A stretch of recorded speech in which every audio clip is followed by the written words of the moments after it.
This video is going to go through an A/B test and what an A/B test looks like when you're trying to run ad links. Now, this audio may end up on a podcast, so I am going to try and be as detailed as I can so that this is understandable, even if you don't have the screen in front of me. But if you are watching on a platform with video, I've got an ad account pulled up here, and this is the live ad account of one of our clients who's going through an A/B test right now to see whether or not AdLinks works for them. I've pulled back the name and removed like the ads manager ID and all that stuff, but except for the name being changed in the HTML, like this is a live ad account. So I wanted to go through these numbers and I'll just explain how this ad account is structured right now. So they have several different prospecting campaigns, mid-funnel campaigns, bottom funnel campaigns that they've been running. Um, they've got some static prospecting or like some just prospecting campaigns for different countries, for the states, etc. But what they did is they set up two campaigns that are identical campaigns, and these are their prospecting campaigns for the US market. Okay. And the only difference between these campaigns, everything about them is the exact same. The only difference is that one of these campaigns is the AdLinks test campaign, and it's using the different pixel. So the entire account is on their legacy pixel. It's on the pixel that they've been using, running their ads off of, the one that's integrated with Shopify Conversions API, with the Shopify Facebook integration that has the Conversions API enabled for maximum data sharing. It is the one that they have been running off of for the last year and a half since iOS 14 came out. And that's this one, this legacy campaign, this legacy prospecting campaigns. Then they've got this other prospecting campaign that they duplicated the other campaign with, but instead of running off of that legacy pixel, they set up a new pixel inside of Facebook, and then they have the AdLinks CAPI integration essentially is the only thing feeding data to that pixel. And instead, in all of the ad sets, instead of optimizing, well, they're both of the ad sets are optimizing for purchases. It's just that the legacy pixel or the legacy campaign is using their old pixel, and the AdLinks campaign is using the AdLinks pixel. So there's two pixels, one ad account. Now there are some other things that you have to set up to make this work. Things like aggregated events measurement, so that you can put the pixels on more or less equal footing when it comes to that. But outside of that, these are like totally identical campaigns. The only difference between them is one is using the Shopify integration to feed information to the pixel. The other is using the AdLinks integration to feed information to the pixel. Okay. Now, there's a couple things that are really interesting to take a look at here. First off, we're going to start top of funnel and work our way down. So CPMs. The CPMs on the legacy campaign are actually less expensive than the CPMs on the AdLinks campaign. So they're paying more to get in front of the audience that they're hitting with the AdLinks campaign. Okay, just showing an ad because of this AdLinks pixel is more expensive. And you know what? Let's rewind and go back a little bit further up the funnel. I'm looking at a 5-day period right now. It's just the most recent 5 days. And they've spent $20,000, well, $21,000 just about on each one. So 21,419 on the old pixel, 21,052 on the AdLinks pixel.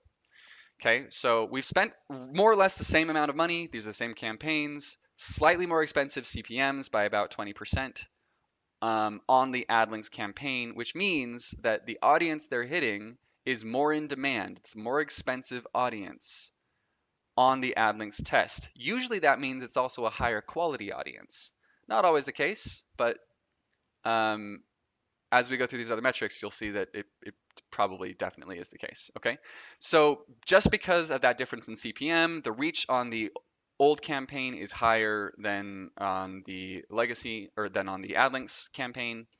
So they've been able to show ads to more people on the old campaign because it's less expensive, and then they've their impressions and reach is lower on the AdLinks test campaign. Again, just a function of the audience being more expensive, the higher CPMs, okay? But that's where everything starts flipping, because remember, higher CPM, higher quality audience, so we should expect that that doesn't necessarily mean that it's better, right? And you'll see when you look at their, as you start going down the funnel, look at their cost per click, even though it's a more expensive audience on the AdLinks pixel, the cost per click is, oh, let's find out. So the legacy pixel is $1.23 per click over the last 5 days. And the AdLinks pixel is 84 cents. So just for reference, that is a 30% lower cost per click on a more expensive audience. Okay. There's also a higher engagement rate. So the click-through rate on the AdLinks pixel is 1.52%. On the legacy pixel, it's 0.8%. So the AdLinks pixel has almost double, 75% higher click-through rate on the AdLinks pixel. And then you'll see I've got this campaign ID column open. These metrics here are from the Chrome extension. So if you've never seen the AdLinks Chrome extension, you can open up the campaign ID column and it will offer some attribution metrics. At the campaign level, if you open up the ad set ID, it'll be at the ad set level. If you open up the ad ID, it'll be at the ad level. Okay. And when we just drop some metrics, this is based off of what we're able to track on the website. So it's all click through. There's no like impression-based modeling. This is just purely clicks to purchases. So we can do some of our own down funnel tracking, and we're going to compare both Facebook's down funnel tracking as well as AdLinks down funnel tracking. Okay. So on this prospecting campaign, you've got, it's about 20% more revenue driven from the AdLinks pixel. Or sorry, no, 12% more revenue. 12% more revenue. We have seen this higher. We have seen this as high as 70% on A/B tests. And this particular campaign, even though, so I mentioned aggregate events measurement, we've been doing some other testing. So over this time period that we're looking at, AdLinks actually has not had value optimization on, while the other pixel has had value optimization on. And despite that, the AdLinks pixel is still driving higher revenue numbers. So yeah, about 12% higher revenue and 12% higher return on ad spend. And then CPA is a little bit lower, obviously connected to that. AOV is a little bit higher, marginally, not a huge difference. Obviously, like more purchases because we've got more revenue out of it. And, you know, if you compare that to what Facebook is tracking, similar story. Now, you'll notice that it's very out of line. Like, we're seeing a 1.5 return on ad spend on the legacy campaign, and AdLinks is seeing a 1.75 return on ad spend on the AdLinks pixel campaign. Facebook says that it's 3.2 and 4.6 respectively, which is a massive difference, right? However, it's a massive difference in the same direction. So that's one thing to note. And so Facebook thinks it's about 40% higher. We're saying it's probably more like 12% based off of what we see. But this is something that's important to note, is that Facebook's reporting is all modeled now because of iOS 14. They are basically taking a guess and using statistical inferences to sort of say, yeah, we think this is how much revenue we're driving or how much we're impacting or whatnot. So don't get too caught up in the fact that what we're reporting on ad spend or return on ad spend and what Facebook is reporting for return on ad spend and conversion value and total purchases and whatnot is different. Don't get caught up on that. Get caught up on, in fact, instead on the fact that we say it's higher, Facebook says it's higher. That means the ads are doing better.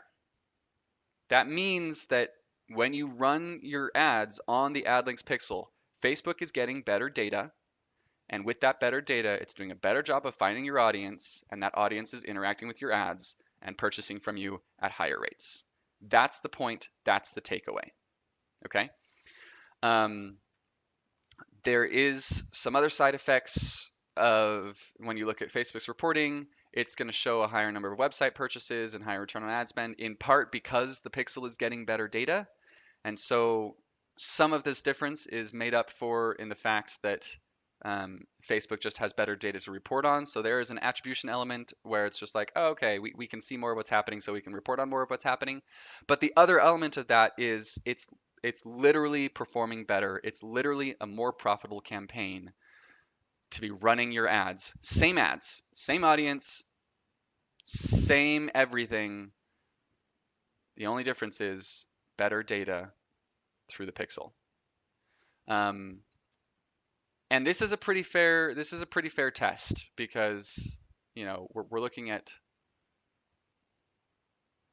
this isn't like I threw a couple $100 at a test. This is $40,000 spent over the course of 5 days on a test. So we've got a lot of data through the system.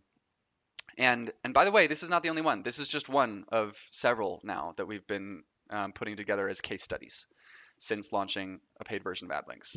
Um, so it's pretty compelling.